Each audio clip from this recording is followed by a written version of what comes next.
I didn't believe my wife about her sister until a child services investigator stood on my porch and read my 5-year-old daughter's nightlight off an anonymous complaint someone had hidden inside a government tip line. I built that nightlight by hand during my wife's second trimester.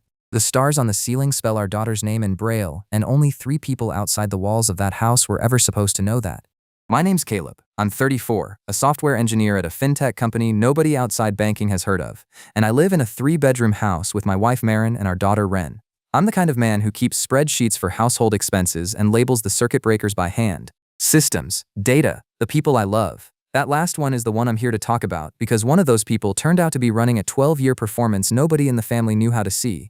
I met Marin at a housewarming party 7 years ago. She was near a kitchen island in a cream sweater, laughing at a stranger's joke about a spice rack, and my first thought was that a woman who laughs at a stranger's joke about a spice rack is the kind of woman I want to marry. Her sister Joelle was at the same party, the one everyone saw first, a laugh that filled the room, a way of touching your arm when she made a point that made you feel like the most interesting person she'd ever met. I remember thinking, her sister's the fun one. I'd gotten lucky because the quiet one was the one who'd actually talk to me. I had no idea how much of what I thought I knew about that family would turn out to be wrong. I didn't know it yet, but the quiet one had already started counting the things the fun one did when nobody was watching. Marin and I got married a year later. Joelle was the maid of honor, and she gave a speech that made my mother cry. And I don't mean teared up. My mother put her champagne flute down and covered her face and sobbed, while a woman she'd met twice told a story about how Marin had wanted to be a veterinarian when she was 9 and had cried for 3 days when a neighborhood dog named Biscuit got hit by a car. I don't know how Joelle knew about Biscuit. Even I didn't know about Biscuit. When she finished, the whole tent was crying, and my brand new wife leaned into my shoulder and whispered, "She's something." I kissed the top of her head and answered, "Your sister's amazing, babe." Marin didn't respond. The gap between those 2 sentences would take me another 4 years to understand. I would later learn that my wife couldn't have known, in that moment, how right her silence was. Ren was born a year after the wedding. I built her nightlight during Marin's second trimester because Marin had come home from a baby shower crying about a story she'd read. A toddler afraid of the dark who wouldn't sleep. I promised our daughter wouldn't be afraid of the dark because we'd give her something to look at. The kit I bought projected constellations across the ceiling: Orion, Cassiopeia, the Big Dipper. Those patterns landed straight in the trash. Back in college, I'd taken a semester of tactile writing systems as a hobby because I liked the idea that meaning could live in bumps, and I still remembered the Braille alphabet by muscle memory. I rewired the projector so the stars above our daughter's crib would spell her name in Braille dots. W-R-E-N, 4 letters, 12 dots, arranged so carefully that I stayed up until 4 in the morning the night I finished it. Then I wrote a label on the base: Ren's Sky, built 2021. Marin cried when I showed her the next morning, the good kind of crying. She said nobody else would ever know what the stars spelled. That was the point. 3 people eventually knew what the stars above Ren's bed actually spelled: Marin, me, and my sister-in-law Joelle, who learned it at the foot of my daughter's bed on a Tuesday night in September, 6 months before a stranger in a navy blazer stood on my porch reading the same information off government letterhead. I'll get to that Tuesday night. I'll get to the blazer. But the other thing comes first. A Thanksgiving dinner 3 years ago, the night my sister-in-law said a sentence out loud that I laughed at and my wife didn't. We were at Marin's parents' house, Gil and Diane. Gil's 61, a retired high school history teacher, the kind of man who wears the same button-down for 40 years because he found one that fit. Diane's 58, a retired dental hygienist, the engine of the family's good moods. Ren was 2 and asleep in a portable crib in the guest room. 7 years at that table and I knew where the salt lived. I thought I knew this family. Joelle was in the middle of a story about an open house she'd run that week, a couple who'd tried to lowball her on a starter home, telling it with her wine glass in her left hand and the stem rolling between her fingers. Bright, animated, the way she was in every room. Gil was smiling. Diane was refilling her wine. I was laughing too. Then Joelle said, without any setup, without any warning, honestly, the buyer I hated the most was a woman who reminded me of Mare. That's when I realized, I can't wait to ruin your life just for fun, Mare. Bright. Light. Her wine glass still rolling between her fingers. Then she took a sip. Everyone laughed. Diane laughed. The friend of Gil's who'd come over for dessert laughed. I laughed too. The delivery had been comedic. The punchline landed. I reached for the water pitcher and filled my glass. 2 people at that table didn't laugh. Gil set his fork down. He set it down very carefully, the way a man who'd spent 40 years teaching teenagers sets a pencil down when he wants the room to notice he's stopped writing. He looked at his plate. Then he picked the fork back up, but his shoulders had moved a 1/4 of an inch forward and his jaw had tightened, And I noticed all of it, and told myself I was imagining it because Gil was a quiet man and quiet men didn't broadcast their moods. Marin didn't laugh either. She'd gone completely still, holding a piece of bread she'd just torn off the loaf, the hand frozen mid-lift. I nudged her knee under the table. The kind of nudge that says, "Hey, funny joke, right?" She didn't react. She set the bread down and drank from her water glass, and I watched her swallow twice, and I told myself she was just tired. The conversation moved on. Diane brought out a pumpkin pie. Ren woke up crying and Marin got up to get her. I stayed at the table with Gil and Joelle and the friend, and I ate pie. The whole drive home, Marin didn't talk. 45 minutes on a state highway with Ren asleep in her car seat behind us and my wife looking out the passenger window at the median lights. Was she okay? I asked. Had her mom said something that upset her? She shook her head at each question. 10 minutes from our house, she finally spoke. She meant it, Caleb. She has a dark sense of humor, babe. You know that. She meant it. She was telling a story about an open house. She was trying to make a joke. You know how Jo is when she's been drinking. She says things for the reaction. Marin turned away from the window and looked at me. Her face in the dashboard light was calm, which I now understand is the expression she wears when something's gone completely wrong inside her chest and she's trying not to let her husband see it. She said, "I know how Jo is when she's been drinking." She didn't say it to get a reaction. She said it because she meant it. Then she turned back toward the window and didn't speak again until we pulled into the driveway. When we did, she got out and moved to unbuckle Ren from the car seat and carried her inside without waiting for me to help. I laughed at my sister-in-law's joke that night. Gil didn't. Marin didn't. It would take me 3 more years to understand why either of them had gone still, and longer to understand my father-in-law had been sitting at that table taking mental notes for a folder he'd started 12 years earlier. I'm telling you about the Thanksgiving because I want you to understand what kind of man I was at that table. A man who laughed at the right parts and missed the actual conversation. An engineer who trusted the performance and ignored the data. 3 months after that Thanksgiving, my wife came home from brunch with her sister, walked straight to our bedroom, sat down on the edge of the bed, and stared at the floor for 10 minutes before she could tell me what had happened. That's where the first of the 11 entries on my wife's hidden list got written. And that's where I failed her for the first time, out of a total of many times I'm still counting. Marin had started therapy 6 months before that Thanksgiving. She hadn't told me much. I didn't pry. 3 months after the Thanksgiving where Joelle had delivered the line about ruining her sister's life just for fun, Marin had brunch with Jo at a place in the city. Just the two of them, eggs and mimosas. She'd been nervous all week. I'd told her it would be fine, that Joelle had been making a weird joke, that sisters fight and get over it. Marin had listened the way she always listened, patiently, with the half smile that meant she'd already decided I was wrong but loved me enough to let me keep talking. She came home 2 hours later and moved past me in the kitchen without saying hi, past Ren in her high chair with yogurt on her chin, straight to our bedroom, closed the door, and I heard the mattress creak. I left Ren with a handful of blueberry puffs and moved down the hall to check on her. Marin was on the edge of the bed staring at the carpet. Her purse was still on her shoulder. Her keys were still in her hand. What's wrong? She didn't answer. I sat down next to her and asked again. She didn't look up. Then she told me. Over Eggs Benedict, she'd shared a breakthrough from therapy the week before. Her therapist had walked her to the edge of a realization she'd been avoiding for 20 years, that she'd spent her entire childhood feeling invisible because the room was always full of Joelle. Marin had cried in that office for 20 minutes when she got it out loud, and she decided, walking out, that telling Joelle was the next step, not as an accusation, as a gift.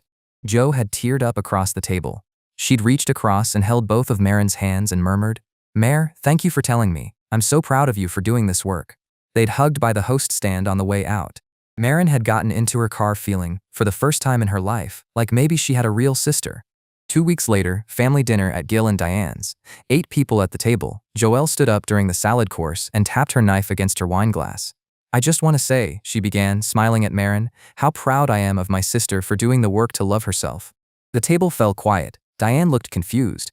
Gil put his fork down. Joelle kept going, warm and bright, explaining that Mare's therapist was helping her through all the resentment she'd carried since childhood, all the feelings about being the invisible daughter while Joelle was the golden one. Like a compliment, Marin's face drained to the color of the tablecloth. Diane turned to her. "Honey, is that true? You've been feeling invisible?" And Marin couldn't answer because the air had stopped working in her throat. That's what Marin told me on the edge of our bed with her purse still on her shoulder. She told me, and then she looked up at me for the first time since she'd come home, and her voice dropped to a whisper. "Caleb, Jo did that on purpose." I'm going to tell you exactly what I said, because I've thought about it every day since. I don't think she meant it the way you're hearing it, babe. She was trying to be supportive. She got the tone wrong because she was on her second glass. Marin didn't argue. She closed her eyes and leaned into my shoulder and didn't cry, because by that point she'd learned crying in front of her husband about her sister wasn't going to get her what she needed. What she needed was for me to believe her. What I gave her was a second opinion. The second time I told my wife her sister didn't mean it, and the second time I was wrong. Engineering school doesn't teach you that you can be wrong about a person the same way you can be wrong about an equation, except people don't show their work, so you never find the error until someone else's life is on fire. Marin stopped telling Joelle things. Joe cornered her at Diane's birthday party 6 weeks later in the hallway outside the bathroom, voice low and hurt. "Mom said you've been distant lately. Did I do something wrong?" Marin murmured no. I overheard the exchange from the kitchen and remember thinking, my wife's being cold to her sister for no reason. 6 months after the therapy leak, Marin started quietly looking at job listings. She'd been underpaid and underused for 6 years, and she decided, with some pushing from her therapist, that she deserved more. She interviewed for a senior role at a competitor. It went well. She was cautiously excited. She told me, and then she told her sister, over coffee near Joe's office, the way you tell a sibling something that feels like hope. She asked Joe not to mention it to their parents yet. 8 days later, Marin's boss pulled her into a conference room and handed her a performance improvement plan. The company had received some feedback suggesting she wasn't fully committed to her role. He wouldn't say where the feedback had come from. Then he told her, with a sympathetic expression that made Marin want to throw her coffee at the wall, that they wanted to see her succeed.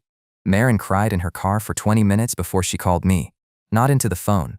Her voice was flat and small. "Caleb, my boss knows I've been looking," Joe told him. I drove to her parking lot and held her in the front seat while she pressed her forehead against my shoulder, and for the first time, a piece of the engineer inside me tilted sideways. I asked her, quietly, how sure she was. 100%. How would Joelle have known who to call? I asked. Her boss was on LinkedIn. Joelle had connected to him at a charity event a year earlier. 4 minutes to find his email, 2 to write it. I believed her enough to be worried. Not enough to confront Joelle. I asked her to keep it to herself until we were sure. I'm still trying to forgive myself for the word sure. Marin nodded and agreed, and then she started what I didn't know she'd already decided to do, keeping a quiet, dated, time-stamped record of everything she believed her sister had done to her. She saved it to the Notes app on our shared tablet, which mostly lived on my side of the bed. The document was titled, Things Joe Does. It started with the therapy leak. She added the job leak that night in the parking lot. I didn't know any of this, not until a Thursday in August. A normal Thursday. Marin in the shower.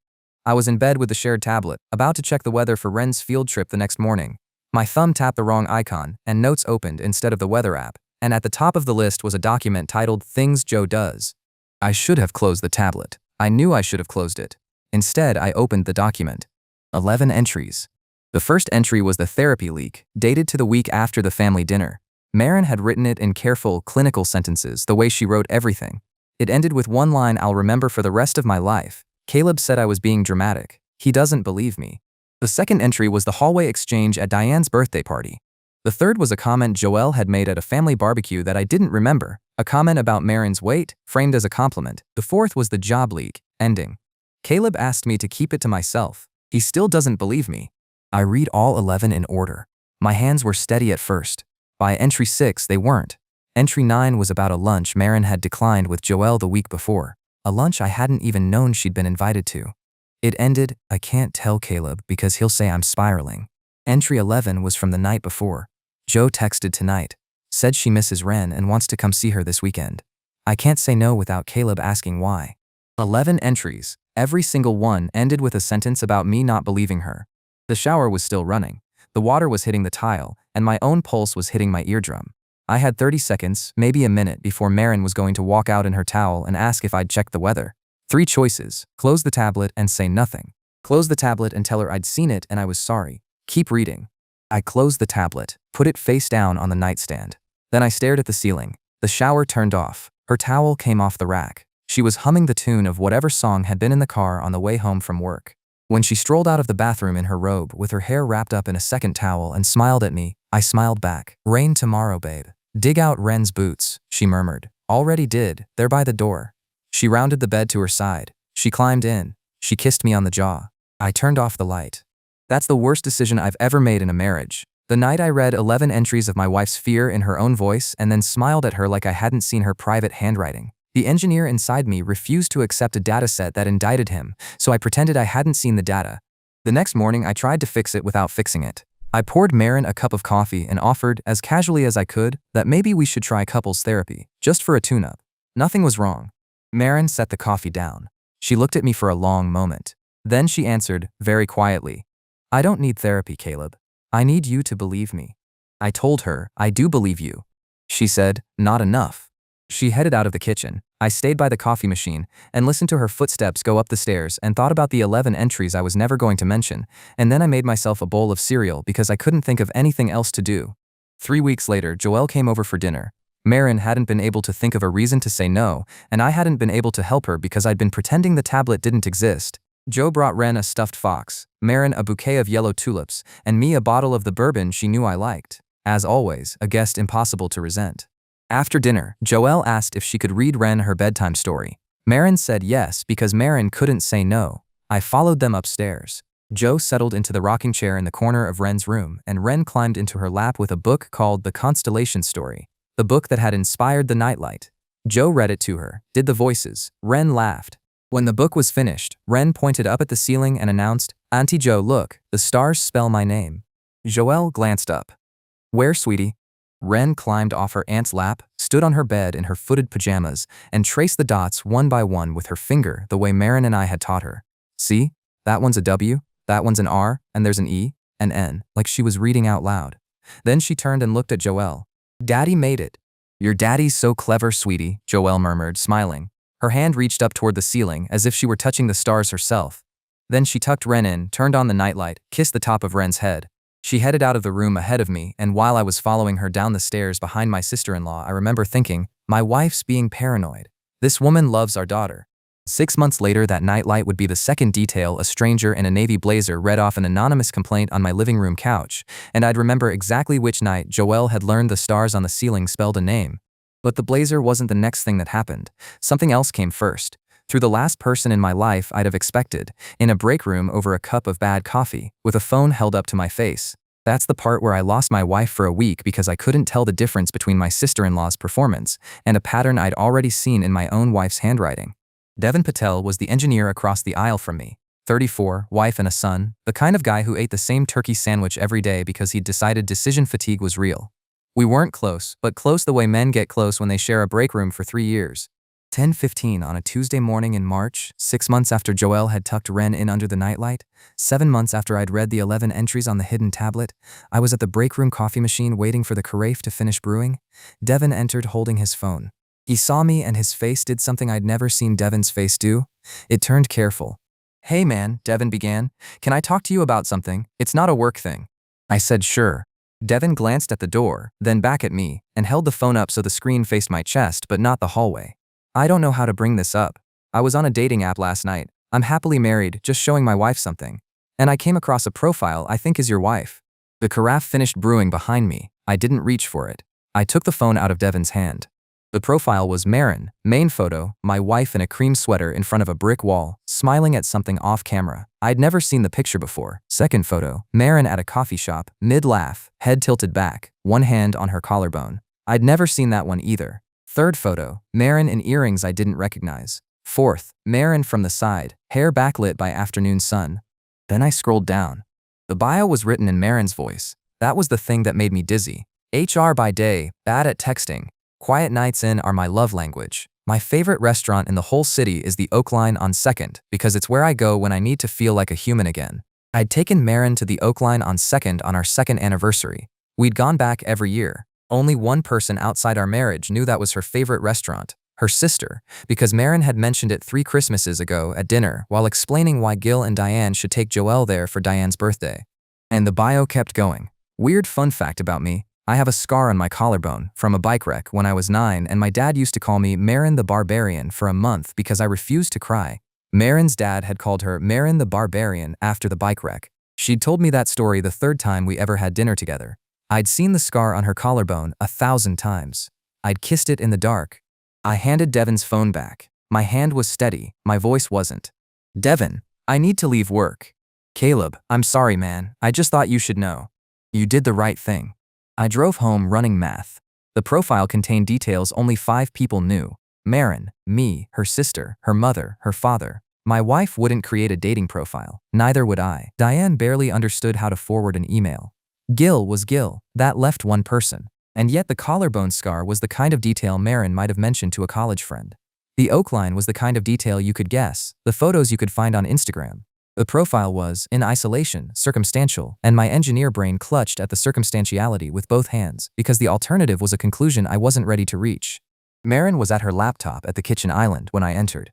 She looked up, surprised to see me home at 10:30. "Babe, I need to show you something." I pulled the profile up on my phone and turned it toward her.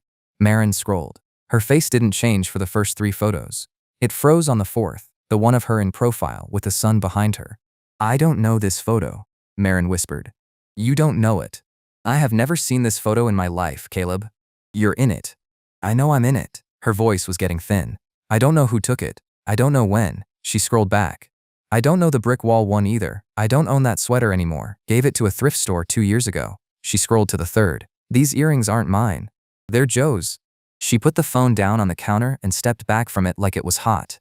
"Joe took me to a photo shoot," she told me. Her voice had gone to that flat place it reached when she was frightened. "For my birthday. 4 months ago." She said the photographer was her friend. She said she'd send me the files when they were edited. I never got the files. I know. I didn't know in that moment that I knew. I said I knew because I needed to be the husband who knew. My wife had just handed me the last data point the equation needed, and even then a piece of my brain was holding out, a piece that whispered, "Let's not accuse her without proof." That piece of my brain is why I called a family meeting. We met at Gil and Diane's on Sunday afternoon, everyone in one room, the profile on my laptop, Sunday light coming through the big window. Joelle arrived in a sweater and jeans, carrying a coffee. She hugged everyone. She sat down on the couch next to Diane and looked at Marin with the soft, concerned expression of a sister worried about her sister. I opened the laptop, turned it toward the room, pulled up the profile. Someone created a dating profile using Marin's photos and personal details. "We think you should all see it." I watched Joelle's face the whole time I was speaking. Joelle's face did the thing that a masterclass does. Her jaw dropped an exact 1/4 of an inch. Her hand flew to her mouth. Her eyes got wet in the corners within 2 seconds. "Oh my God, oh my God." She scrolled through the photos on the laptop. She read the bio. She read it out loud in a voice that caught. "HR by day, bad at texting. Oh my God." She turned to Marin. Her voice broke. Mare, you don't think I did this. Please tell me you don't think I did this." Diane immediately reached across the couch and put a hand on Joelle's knee. "Sweetheart, no, of course we don't." Marin didn't say anything. She was on the edge of the armchair by the fireplace with her hands folded in her lap and her face completely still. Gil was in the other armchair. His face didn't move, his hands didn't move.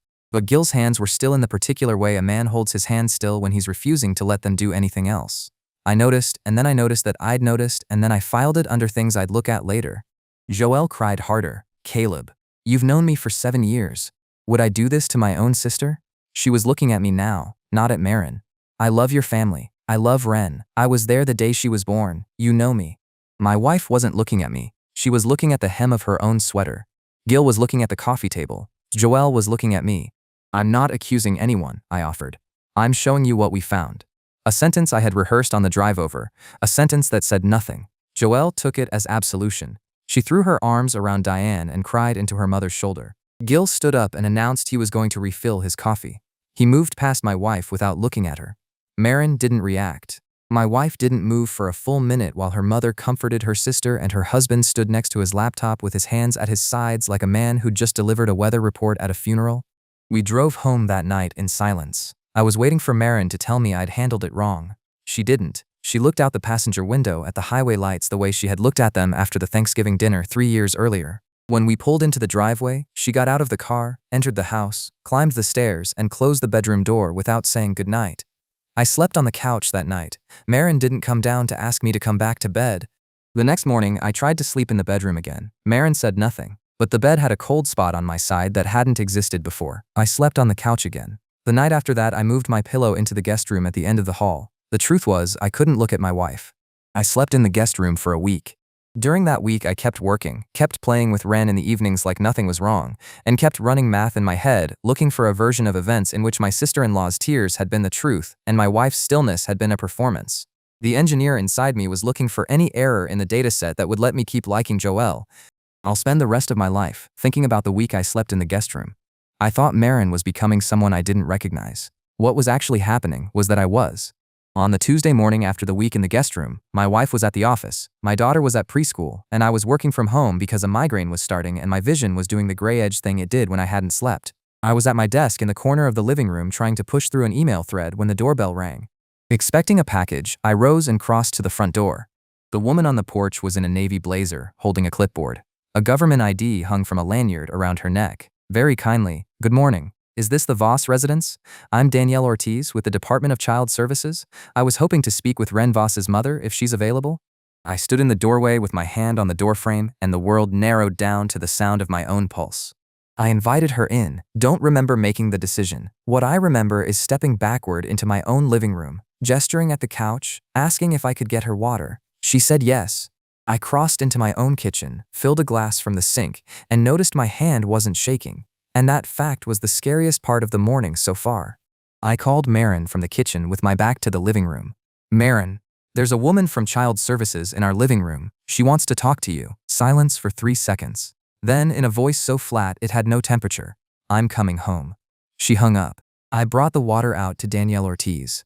Ortiz was on the edge of the couch with her clipboard across her knees. She thanked me for the water. Then she explained, kindly and professionally, that the department had received an anonymous report and was required by law to investigate every report that reached a certain threshold of specificity. She wanted to ask me a few questions while we waited for my wife, if I was comfortable. I said I was. That was a lie. Something else had taken over my chest and was doing the talking. Ortiz opened the clipboard. "I'd like to read you some of the details the reporter included, and I'd like you to tell me whether any are accurate. Is that all right?" I said yes. She read the first detail off the page in a flat, professional voice. "The child is afraid of the dark," she began, "and sleeps every night with a specific nightlight in her bedroom. The nightlight was reportedly assembled by the father from a kit. It projects a constellation pattern on the ceiling, and the pattern has been personalized so that the arrangement of stars spells the child's name in braille dots." I didn't speak. Ortiz looked up from the clipboard. "Is any of that accurate, Mr. Voss?" "Yes." I answered calmly, like a man responding to a yes or no question on a form at the DMV. Inside my chest, something had started counting the people in the world who knew the stars above my daughter's bed spelled her name in braille. Marin, me, my sister-in-law, who'd learned it on a Tuesday in September when my 4-year-old had stood on her bed in her pajamas and traced the shapes with her finger. The count kept arriving at 3. Ortiz read the second detail.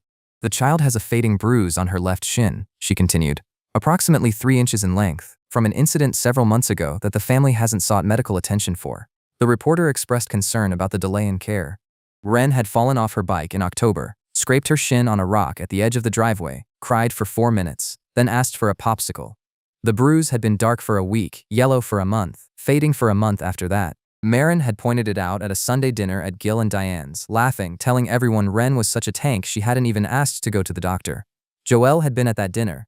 "Yes, that's accurate. She fell off her bike in October. We cleaned the scrape. It healed. We didn't take her to a doctor because there was nothing for a doctor to do." Ortiz nodded. She made a note on her clipboard. "I appreciate you being straightforward, Mr. Voss. I want you to know I'm not here to judge how you and your wife are raising your daughter. I'm here to investigate the specific concerns in the report. And I want to let you know that the level of detail in this report is unusual. Reports from anonymous tip lines are usually much more vague. The specificity of this particular report is something I'm required to flag in my notes." She was telling me something without telling me something. And I understood what she was telling me. A woman in a navy blazer, who had come to my house on a Tuesday morning to investigate a report of concerns about my daughter, had just quietly informed me, across a living room coffee table with a glass of water on a coaster between us, that she knew the report had come from somebody in my family. Marin arrived 14 minutes later. Her key turned in the door, her purse hit the console table, her shoes came off. The sounds of my wife coming home from work on any normal day, and I listened with the specific, terrible awareness that she was about to step into our living room and see a woman in a navy blazer on our couch. She entered. She saw Ortiz. She didn't stop moving. She crossed the room, sat down in the armchair, folded her hands in her lap and told her, "I'm Ren's mother. I'm ready for your questions." I won't try to describe my wife's face in that moment. I'll only tell you the expression was one I'd seen exactly twice before in our marriage. Once in a hospital waiting room the night her grandmother died, and once in the car on the night of the Thanksgiving dinner 3 years earlier. Both times, she had been holding something together by force. Both times, she had succeeded. Ortiz repeated the details. Marin confirmed them. Ortiz asked if she could see Ren's bedroom. Marin stood up. "Of course, I'll show you." The 3 of us climbed the stairs. Ren's bedroom door was open. The room was quiet the way a child's bedroom is quiet when the child is at preschool. Unmade bed, stuffed animals in a lopsided pile, picture books on the floor. The constellation projector on the low dresser across from the bed, turned off because it was daytime. Ortiz stepped in and looked at the projector. "Is this the nightlight?" she asked, very gently. I said yes. "May I?" I nodded. She picked the projector up. She turned it over in her hands. She looked at the base. She read the handwritten label I'd written with a marker on the night I finished it. Ren's Sky, built 2021. She looked at me. She didn't say anything. She set the projector back on the dresser exactly where she had found it. Ortiz told us she'd be coming back the next day to speak with Ren privately. The investigation would likely close without findings but would remain on the department's records for 2 years. She thanked us for our cooperation. She apologized again for the disruption. She handed Marin a business card and told her to call with any questions. She showed herself out. I stood at the front door and watched her get into her car and pull out of our driveway and disappear around the corner at the end of our street. I closed the front door and turned around. Marin was on the kitchen floor. She'd lowered herself down onto the tile next to the island with her back against the cabinets and her knees pulled up and her face in her hands, and she wasn't crying so much as doing something shaped like crying that had no sound. I crossed into the kitchen and sat down next to her and put my hand on her back. Then I said 4 words I hadn't said out loud to her in 3 years and should have been saying every day. I was so wrong. Marin didn't look up. She didn't stop the silent shape of crying. She leaned against my shoulder and let me hold her, and I held her, and I counted the tile squares on the kitchen floor because I didn't know what else to do with my eyes. I counted 47 squares before she spoke. When she finally spoke, what she murmured was, "I know, I just needed you to know too. I've been married to my wife for 7 years and I loved her for 8. That sentence, on the kitchen floor, was the most generous sentence she has ever said to me. I didn't deserve it. I didn't deserve any part of it. We sat on the kitchen floor for a long time. I don't know how long. When we eventually stood up, Marin crossed to the sink and rinsed her face and dried it with a dish towel. I put Ortiz's water glass in the dishwasher. We moved around each other in the kitchen like 2 people who had just survived the same disaster and were now trying to figure out what to make for dinner. We didn't talk about Joelle yet. Neither of us had said her name out loud. We didn't need to. Her name was sitting on the coffee table in the living room next to the pen Ortiz had forgotten, and we both knew it. That night, after we put Ren to bed, I stood in the doorway of her room watching the constellation projector throw her name across the ceiling. The W, the R, the E, the N, 12 dots in Braille. The room I'd stood in 6 months earlier watching my sister-in-law turn that same projector on for my daughter and feeling ashamed of my wife for suspecting her. I didn't go in, just watched. And I thought, with a clarity I have never again had about anything in my life, that the worst thing in the world wasn't the report in Ortiz's clipboard. The worst thing was the sentence at the end of every entry on my wife's hidden list, in her quiet handwriting, about her husband not believing her. The next morning, Ortiz came back, spoke with Ren for 11 minutes and left. The investigation closed without findings the following week. Ren asked me that night during bath time why the lady with the clipboard had come to see her bedroom. Because somebody told her a lie about us and her job is to find out if lies are true. Ren thought about this with her rubber duck in her lap. That's a good job. Yes, sweetie, it is. Then I stepped out into the hallway, closed the bathroom door, and sat down on the carpet and cried for the first time since I was 19 years old. Marin found me there. She didn't say anything. She sat down next to me. She put her hand on the back of my neck. And we sat on the hallway carpet outside the bathroom while our 5-year-old sang to herself in the bathtub and stars my hands had built traced her name across a ceiling 2 doors down, and I understood, finally and completely, that my wife had been right about her sister and that the only remaining question in my entire life was what I was going to do about it. Marin and I spent 2 months after the investigation in a kind of private silence. We didn't invite Joelle over, we didn't call her, we didn't respond to her texts, which came in a rising tide of concern and then confusion and then wounded hurt. Marin told me one night in bed that we needed proof before we could say anything because certainty wasn't proof and accusations without proof were the thing that had let Joelle get away with everything for 12 years of my wife's life. I believed her. I had finally, belatedly, learned how to believe her. Diane called one evening. Her voice was tight.